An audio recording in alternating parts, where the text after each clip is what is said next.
2 more years. It's like,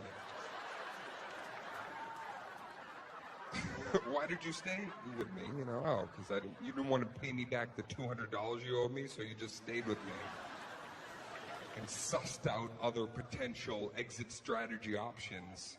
Is that the worst when somebody stays with you and just finds somebody else and they're like, hey, gotta fucking split, found this other person. They're waiting in the car, I gotta go.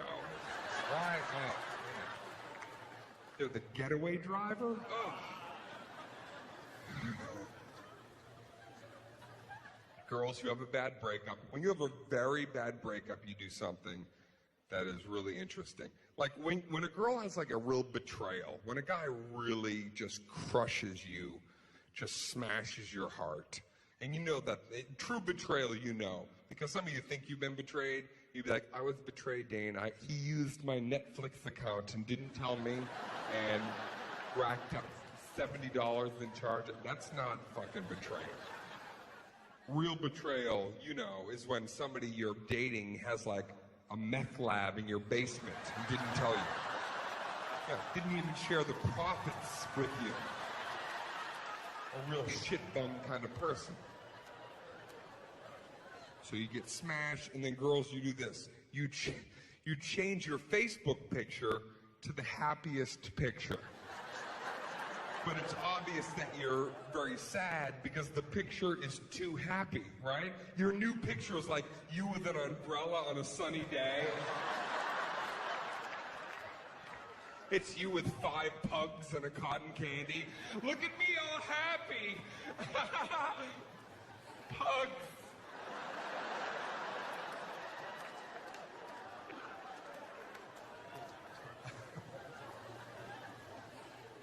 It's kind of funny how you do that once in a while. You like check up on your ex by looking at their, whatever the new picture is that they put up. It used to be back in the day, you'd just like drive by their house. Remember that was like the thing you do? Middle of the night, you're like, you just drive by their place. It just felt right. I just gotta drive by and I gotta look at the place where they reside. I need to look at it. And then a light comes on. I know that light. It's a whole way late. Okay, my work is done here. And then you just drive home. But the modern version of that, now you drive by their Facebook page. Right? Now you drive by and you look at whatever. I did this. That girl, right? Spent a year and a half with this person, and then I remember just staring. I just sat at my computer one day, and I went to the Facebook page, and you do this thing too when you go there. If there's a brand new picture, you react right away. Oh, somebody's moved on with their fucking life. Look at this.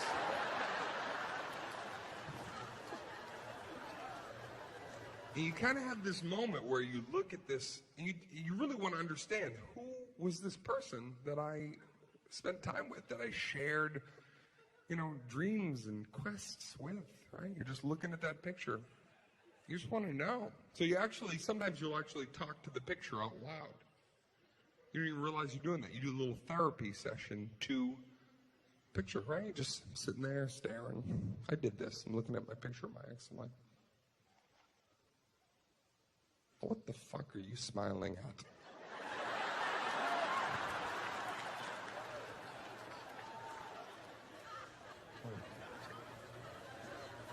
What beach is that?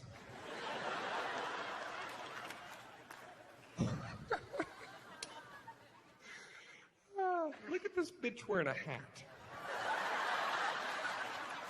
Who told her she could wear hats that bad? And it's a strange thing because you're looking at the picture, and let's be honest in here right now. When you go to your ex's page, what you're really feeling is you don't want to see that happy version of your ex. Secretly, deep down inside, when you get to that page, you're hoping they're going to be sitting in a wheelchair, half crippled. They've got Bell's palsy to boot. Their status is, I'm the saddest person in the world.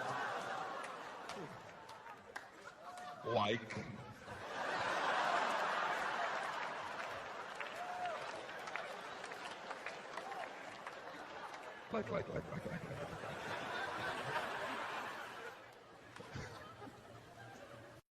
Girl depression, guy depression, very different. Girl depression, when you're really, really at your lowest point, this is what you do. Girl depression, you sit on your couch and you put on a big ugly pair of sweatpants that are like 5 sizes too big, right? Tie them in like 9 knots. Then you sit there, you're sad, and you get a gallon of some delicious ice cream you enjoy. A whole gallon. A gallon, and then you add things that shouldn't even be in there, like chips and a pickle. And you sit there, and you don't even use a spoon. You use an ice cream parlor scoop with a trigger on it, so you can just fastball large quantities.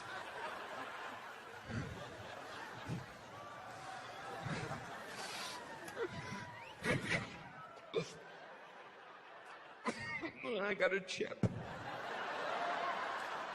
You put your hair up in some ugly pineapple-looking situation with like a bread clip.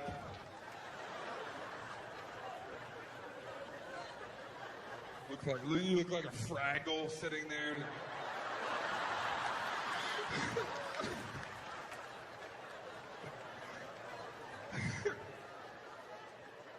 You put on music that makes you even sadder. Like the entire Adele playlist has got every song on your shuffle. All by myself, gonna be. Sit there.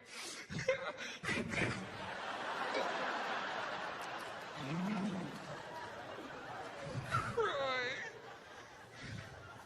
And then your girlfriends call you up. This is amazing. Your girls call you up, and you can only respond one way when your girls call. Either they're telling you something wonderful about yourself, or they're telling you something negative about your ex, and you can only respond one way. Whatever they're saying, and they're like, "Girl, we believe in you, and we think that you're amazing, and you're gonna rise above this because you're awesome. Do you know how awesome you are? You're like the super awesome girl in our group." I know. I know. And he sucked. He was a total shit bum. We didn't even like him.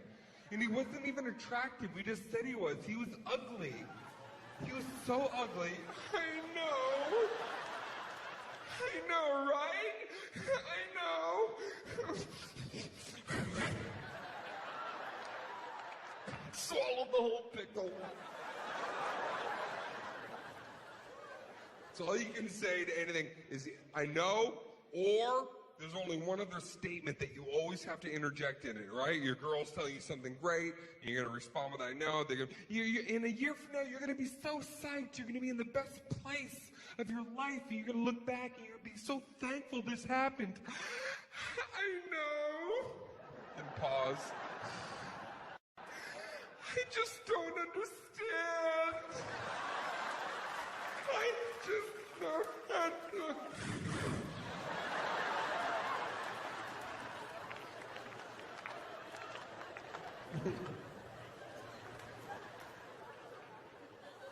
Guy depression is pathetic. Because we're big babies. Guy depression is something like this, right? We're in our apartment, we're walking around totally naked.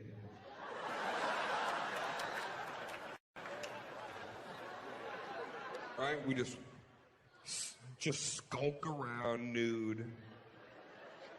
And then for some, I didn't even know why, we only itch this part of our head.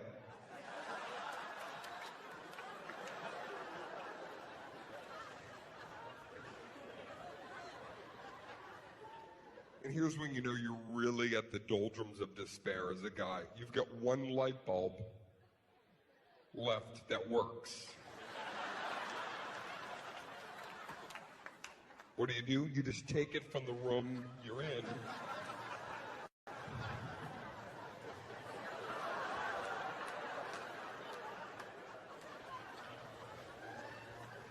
And we bring it to where we need some illumination. And then we make a decision. When this bulb blows, I'm killing myself. keeping me alive bulb. And then it gets even sadder. Then we just lay on the dirty floor, totally naked, completely flat. We just lay there for hours.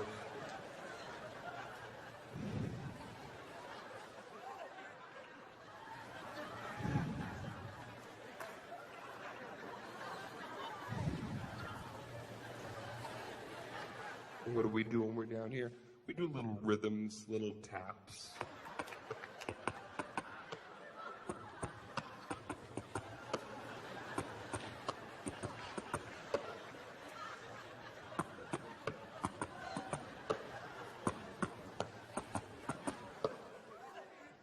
And then after a little while, because we're bored, we just start making up really horrible songs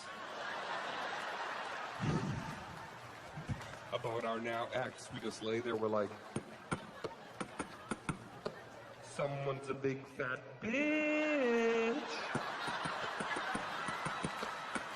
I've seen your cellulite, light.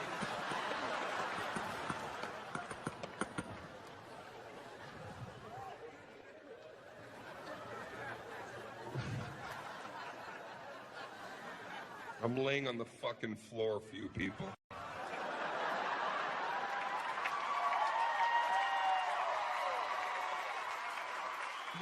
No, keep it. I don't want it like that. I just want you to know. Then our buddies call us. When our buddies call, we don't tell them shit. Unlike girls who, it's like, we don't tell them anything. Why? Because then our friends will try to fuck our ex, so we don't tell them. We never tell them. It'll be like months and months later. Finally, one of your friends, where's your girl? Oh, she was kidnapped off a cruise ship. Yeah. But honestly, I think she's happier now, so it's cool.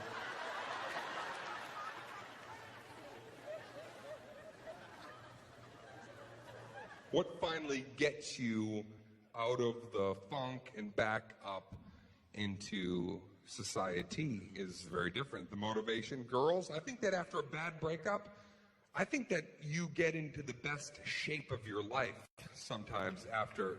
Yeah, you get so motivated that I think that you get in like revenge shape. Let's call it that.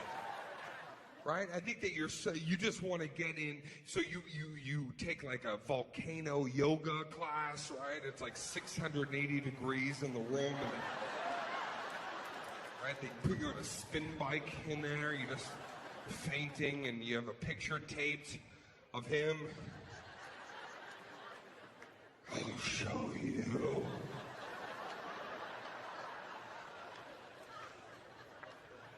Just sweating your fake titties off in there, just.